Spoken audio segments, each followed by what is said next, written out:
You are looking live at the U.S. Capitol in Washington, D.C. Good evening and welcome to a special edition of Capitol Tonight. I am Tim Boyum. This is live inside the rotunda of the U.S. Capitol, where the nation continues to remember North Carolina's favorite son, the Reverend Billy Graham. It is such an honor for him and for North Carolina. He is only the fourth private citizen to have this honor, the last being Rosa Parks back in 2005. What a day, an emotional day in our nation's capital as people from all over this country came to remember Billy Graham. We met people today from Seattle, Michigan, all over different parts of our country, but they all had one thing in common. That was a personal Billy Graham story about how he changed their life. Hours before Billy Graham's body arrived in the U.S. Capitol, we got up extremely early, but it was all for Billy. Ed and Doris Siegel lined up to catch a glimpse of the hearse. They are 93 years young, 60 years married. He was a part of both of our childhoods because he was coming into his own in the ministry when we were young and growing up. On the other side of the Capitol, hundreds lined up as Billy Graham's body arrived. I am without Inside the Capitol, music, prayer, and a president. From a large tent in Los Angeles to 100,000 people in a single day at Yankee Stadium to more than 2 million people at Madison Square Garden. And I remember that because my father said to me, "Come on, son, let's go see Billy Graham at Yankee Stadium." And it was something very special. North Carolina's delegation led Congress into the Capitol Rotunda. It was a powerful service.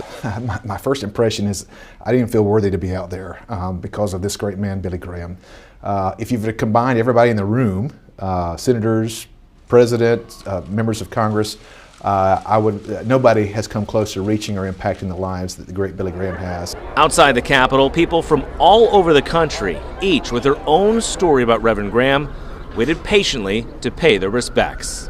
I attended about 3 of his crusades during my lifetime, but it was a promise that I made to my mom before she passed away that I would attend his funeral if possible. You know, it's just captivating to watch these folks who were standing in line, some of them as early as 5:30 in the morning when that hearse pulled up to watch them. Imagine what it was like to be on the inside as these members of Congress and the president walked in with the body of Reverend Billy Graham. Well, our North Carolina delegation had that opportunity, and just after that, I had the chance to talk with Representative Mark Walker, a Republican from the 6th District. He's a pastor himself. What a moment that was. Take a listen. Congressman, it's so good to see you.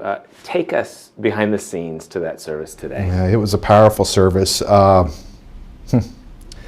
My first impression is I didn't feel worthy to be out there because of this great man, Billy Graham. If you've combined everybody in the room, senators, president, members of Congress, nobody has come close to reaching or impacting the lives that the great Billy Graham has. And he did so, Tim, with his humility. Even though that he was the person that kings and queens and presidents would call for nearly 7 decades when there was a crisis. It never came across that he thought he was better than you. And I just think it was a powerful day, not one of mourning, but one of celebration. Even from the family, you could feel that today. I can feel it from you. I can see the tears in your eyes a little bit. And you didn't really have much chance to be with him. How is it? I mean, it's brought you to this moment. I've been with the family a little bit over the years, but as I was coming into ministry, as you know, pastored for 15 years in the late 90s, early 2000s, he was transitioning out as his health and his age. But just to see the energy in the rotunda today, and as a person, a believer in Jesus Christ, to see his name, Jesus Christ's name be exalted, even in Billy Graham's death, I think he would have been very proud of that today. You know, a lot of people have said he'd probably be embarrassed by all this attention today, but I think he probably would have been impressed by it all too, right? I think in a sense that it was exalting the faith that he held precious. I think he would have been okay with that. As far as any kind of prestigious awards for him, he always shied away that. In fact, all the honorary degrees, he never wanted to be called doctor because he didn't feel like that he had ever earned that. Just call him Billy or Reverend. So what was it like as you guys led the Congress basically into the room, right? So what was it like kind of behind the scenes as you guys walked out and were waiting? It was powerful. We had 12 of our total 15 North Carolina delegations, including the Senator Burr and Senator Tillis. to walk in there just moments before the body came in. It was more of, I guess, one of my more proud moments there, to be standing there.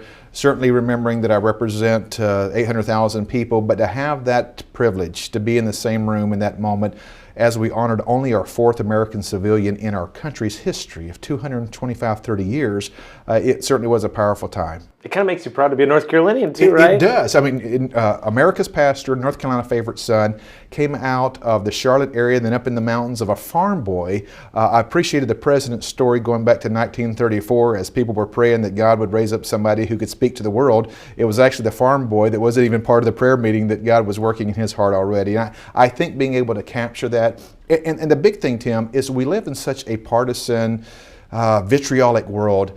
If you think about somebody, Billy Graham, who didn't compromise his values, but he was able to share the gospel in what he believed with the right tone, the right spirit, and the right heart, I think that's an example for all of us, whether we're in politics, ministry, media, you name it. And I think it's a great reminder for us. That came to mind to me today because this town is so partisan right now. My goodness, yes.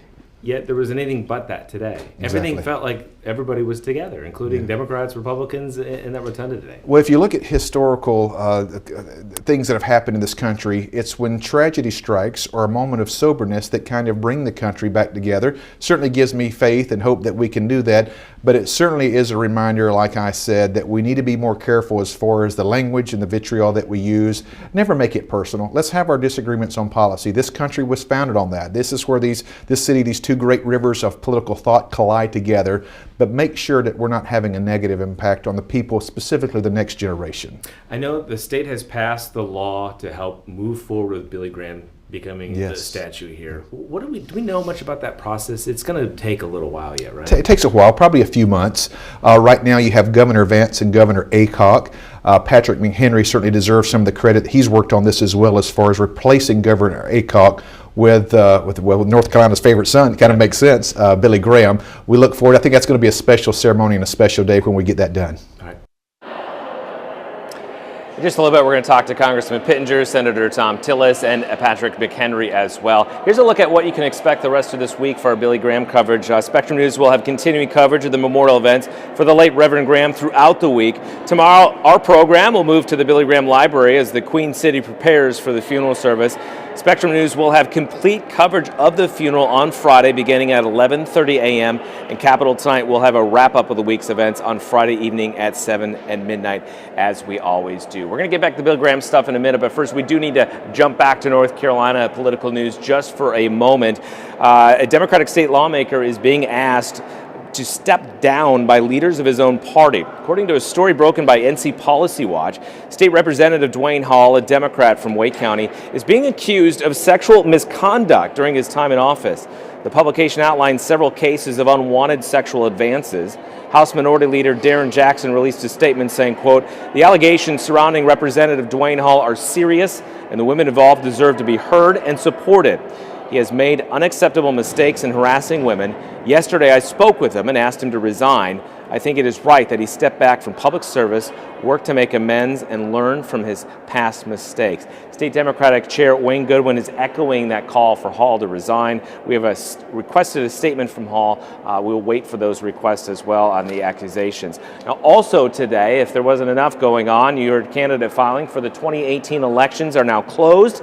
It looks like races for all 170 seats in the General Assembly will be contested. I think this is record-breaking for North Carolina. Certainly going to be a busy election season coming this fall. We still have a busy show for you tonight. When we come back here in our nation's capital, we'll talk with Senator Tom Tillis. Our Samantha Jo Roth will join me in person for once in our nation's capital. We'll have other members of Congress. Much more live from Washington, D.C. after this short break.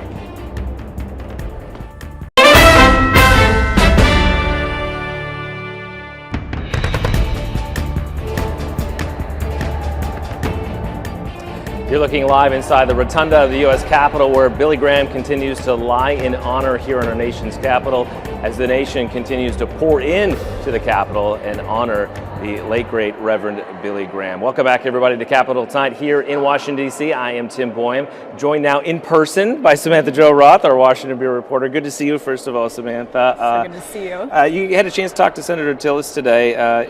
I know you're not from North Carolina, so it must be interesting to sort of get this feel from Senator Tillerson and about, it's really emotional for some of these folks. Absolutely. And this was a very rare tribute to the late Reverend, and also known as America's pastor. Now, he is lying in honor today and tomorrow, and it's really here in Washington where he counseled presidents and many others over the last 60 years. Now, as you said earlier, he is the fourth private person to lie in honor in the rotunda. That is a very high distinction in American history.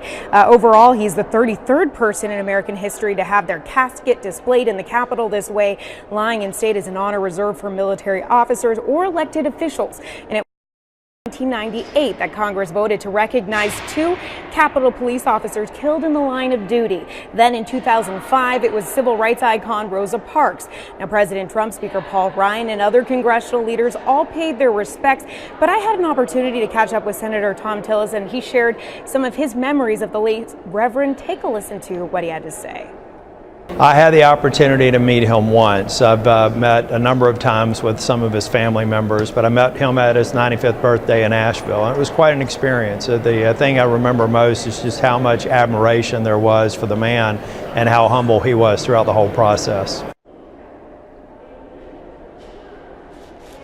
Now, the public really has had their opportunity to pay their respects here at the Capitol all day. The Reverend's body will stay here overnight, guarded by an honor guard, but it will be transported back to Charlotte, where that funeral, as you said earlier, Tim, will take place on Friday. Yeah, when I was down in the rotunda in that area, you could see everything. There was a lot of activity. There was a lot of people standing in line. But in a lot of ways, if you didn't know any better, it was business as usual here at the Capitol today, right? Absolutely. I was outside. I was inside the Capitol. I didn't see a ton of people, but I did notice when you go to that Capitol Visitor Center, when you're trying to cut, that's where I cut across and try to go between the House and the Senate buildings, and I noticed there were a lot of people lined up, and I overheard, a lot of people saying that they had traveled from all different places around the country just to be here to view that, and it's pretty remarkable to see that. But yeah, business as usual outside the Capitol. Inside, you could see a little bit more of that gathering there. Yes, Senator Tillis, too, talking about how he got to meet Billy Graham, and really a big influence on people in North Carolina. You can see it when you talk to him, right? Absolutely. He talked about just how many people this Reverend influenced and how many people he reached, not only in person, but on the radio, on video.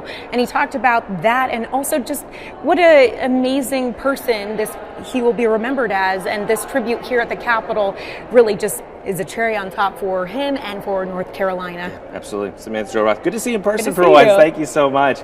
A little earlier today, I also had the chance to talk with Patrick McHenry. He's from the 10th District in North Carolina. He actually represents Montreat, of course, where Billy Graham lived much of his life. He was actually also one of the first people that called House Speaker Paul Ryan to ask about this honor if it could happen. So he's been very involved in the process of making this happen, and potentially some more honors in the future as well, including what we talked about a little earlier, the statue. Here's what Patrick McHenry had to say a little bit earlier this afternoon. Take us to that ceremony this morning. I mean, you were there, you were up close. What was that like? Well, it actually reminded me of Billy Graham's message, the impact that he had, and just sort of ticking through what my awareness was in my life of Billy Graham, the impact that he'd had on so many people, to hear their stories. And that's what we're talking about when we're waiting, are all the stories. We all had these special stories. One of my colleagues met him when he and his twin brother were 7 years old, and he has a picture with him that was published in the newspaper. He talked about that. And he spent his career in ministry, inspired by that first meeting. So to hear various stories as we're waiting, it's quite special. And then you realize why this honor was so appropriate, because of the impact he had. It was truly about the impact that he had. And when I greeted Franklin, his son, at the end, he said, Dad would have said this is a little too much Billy Graham in this ceremony. I said, well, no, actually this was really about the gospel. And that's why everyone's honoring him, is how well he honored God's word and lived God's word. I think a lot of people were surprised to hear the president, about his dad. I think that was a moment that people took away from it as well. To 100,000 people in a single day at Yankee Stadium, to more than 2 million people at Madison Square Garden. And I remember that because my father said to me, "Come on, son, let's go see Billy Graham." Well, that's what's striking. The president doesn't often get tell those emotional or personal stories, and he felt compelled to tell the story of his father, and you could see the emotion that he had in telling that. What are your memories? I mean, you're a pretty young guy still. What are your memories about Billy Graham growing up, and what do you remember the most? Well, what I remember the most is actually when I got to sit down and meet with him. When I first got the opportunity to represent him. When they redrew the district lines, I actually went up the long, windy driveway to visit his humble, really beautiful but humble home, and to see the views that he enjoyed that inspired him. But to be able to sit down with him and just have a conversation, it was just an amazing thing. His gentleness, his openness, his humility. And that's something that's a real inspiration to me. So that's what I thought a lot about is that conversation I was able to have with him personally, and that was what was foremost in my mind.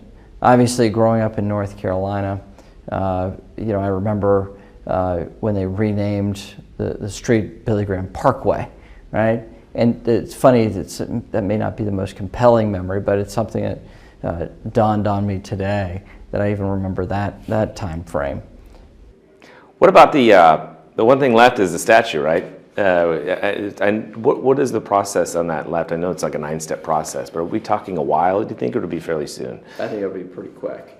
The legislature still has to, well, the law is passed, the law has changed. And so now the process of appointing a committee and then for them to hire an artist and to start construction of a statue.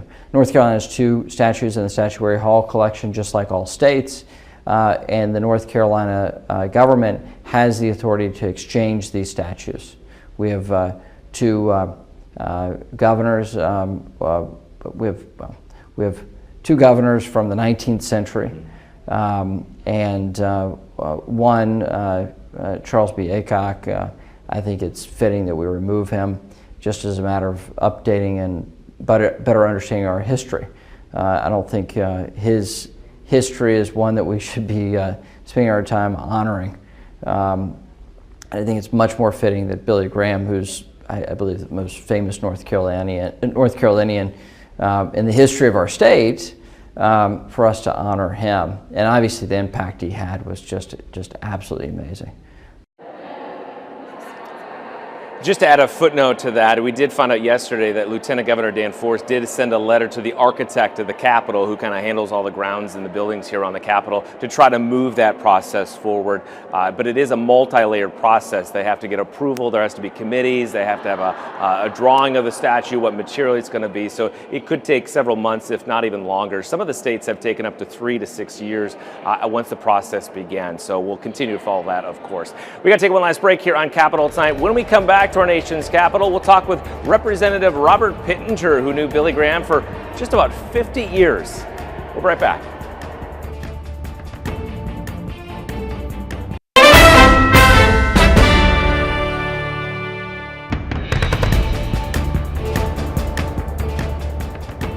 Good evening and welcome back to this special edition of Capitol Tonight from our nation's capital. I am Tim Boehm as we continue to honor Billy Graham as he lies in honor here in our nation's capital. Another one of our members of Congress who knows Billy Graham very well is Robert Pittenger. He's a Republican from the 9th District, sort of the greater Charlotte area. He's known Billy Graham for almost 50 years, and it started way back when Robert Pittenger had a chance to caddy for Billy Graham and Bob Hope. Take a listen. I've been thinking about that a lot. He's only the fourth civilian to have this honor, and you're here with people from all over the country. Have you talked to some of the other members of Congress from other states about Billy Graham and just sort of realized, this moment for North Carolina as well? Sure, the speakers addressed that this morning. What a remarkable individual he is, great stature, and what he brought to our country, the love of God, knowing Jesus Christ. His message was very simple, but it was profound. It impacted lives. What do you got in your hand there? Well, in 1971, I was Billy Graham's caddy at the Byron Nelson Classic in Dallas, Texas. And we played with Bob Hope and Arnold Palmer and Byron Nelson, and Gerald Ford got in there too. We were chasing golf balls all over the course. But for doing that, Dr. Graham sent me the Schofield Study Bible that I keep in my Washington office here with a picture of the two of us. Young Robert Pittenger was 22 years old. Wow. I mean, we talked about it last week. It had been quite a moment. Could you grasp at that time at 22 what you were getting to do? Yes, sir, I did. I was a new believer, and I knew that Billy Graham was the greatest preacher in the world, and he was held in high esteem by presidents and kings and industrialists, people all over the world. And I had the privilege of being with him those few hours, and of course after that many other occasions on other ministry opportunities. We're just down the hall here from where Billy Graham will lie in honor. Yes. Have you had a chance to kind of reflect yourself about what this means to you and how he's changed your life? Well, it does. The message that he gave was simple, that God loves us, that Christ died for us and for our sins, and that personally means a lot to me in my life. But I think the transformation is around the world. I meet people from Russia, from Ukraine, from Romania, Czech Republic, South America, South Africa, who came to Christ when Billy Graham came to their country. Ivan Ceausescu was president of Romania. He was a brutal dictator, but Dr. Graham got an invitation to come in there, and he preached boldly and freely. So the impact he's had around the world has been extraordinary. And the irony is, all this attention he'd probably be embarrassed by, right? The family, and particularly Billy Graham, he would often say, is there any way we can promote these crusades without using my name? He just, the attention was never about him. It was about the one to whom he sought to honor, the one to whom he's with now, and that was Jesus Christ. Yeah, it really is interesting to watch how, in death a lot of times there's a lot of mourning, but in this instance there's a lot of celebration. It is a celebration. He'll be missed, certainly. There's always a hole in your heart when somebody that special is gone from your life. But there's so much to celebrate and to recognize the impact of what God has done in people's lives. And you chose a humble dairy farmer from North Carolina, from Charlotte, to be his instrument. It's been such an honor to be here to listen to these people just tell their personal stories, and they want to tell those stories, and to honor Billy Graham. We head back to Charlotte tomorrow night for the show. We'll talk with a biographer of Billy Graham and get you caught up on some North Carolina political news. And of course, on Friday, we'll be there for the funeral as well. But for tonight, we leave you with the sights and sounds from our nation's capital. Good evening.